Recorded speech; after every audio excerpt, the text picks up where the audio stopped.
If you want to walk away with more money at the end of your case, choose Jacoby & Myers at the start of your case. At Jacoby & Myers, we get our clients up to 10 times the original insurance offer. Choose Jacoby & Myers. Now at 5, preparing for the Grand Prix, the steps Long Beach is now taking to welcome crowds and tens of $millions in revenue. Plus, for the first time ever, a former president is facing felony criminal charges. The details of Donald Trump's hush money trial. And he died helping others. Tonight we're learning more about the firefighter recruit who lost his life this morning on the 101 freeway. The news at 5 begins right now.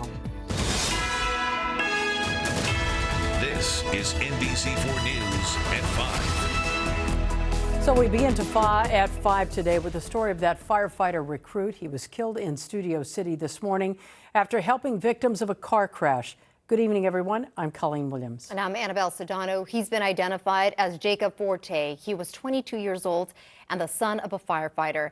NBC4's Amber Frias joins us tonight with details of this tragic story. Amber. Hey, good afternoon. Well, we are now learning that this has turned into a hit-and-run investigation. The fire department tells us that the person who hit Forte while he was trying to help on the freeway got away. Now, we're also learning a little bit more about Forte. You mentioned he was just 22 years old, and he really had the will to serve in his blood. Like you mentioned, his father was a 17-year firefighter veteran, and the department tells us Forte was well on his way to follow in his footsteps. They say he was 10 weeks into his 20-week program when all this happened.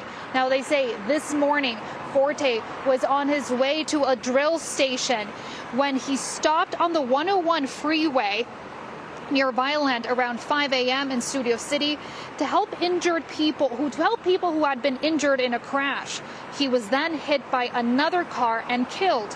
The driver of that car did not stop and got away. Now, as for the original crash, Forte stopped to help with it. It involved a Jeep Wrangler and a truck towing portable restrooms. LAFD says 2 people involved in that crash were taken to a nearby trauma center, but they were not able to give us more information on their injuries. Now, following Forte's death, he was escorted to the medical examiner's office in a procession. His casket was seen draped in an American flag. A crowd of people stood nearby in prayer while others waited along the street to salute him. At this point, we would like to remember the courage that he gave, and really the courage that all first responders who routinely jump in to aid others. Now, Forte leaves behind his father, 2 sisters, and a brother. And we are also told that the drill station in Panorama City, where Forte did his training, is offering counseling services to those impacted by his loss. We're now reporting live from Boyle Heights. Amber Frias, NBC4 News. Amber, thank you for that. History unfolding in New York City today. For the first time, a former president is facing criminal charges. Former President Trump charged with 34 counts of falsifying business records and more. The trial began today with jury selection. NBC4's Conan Nolan following that trial live. He's in the newsroom with more. Conan. So, Colleen, no surveys indicate of all of Donald Trump's legal problems, most people think this is the least important case. But it could be the only prosecution that wraps up before the 2024 presidential election.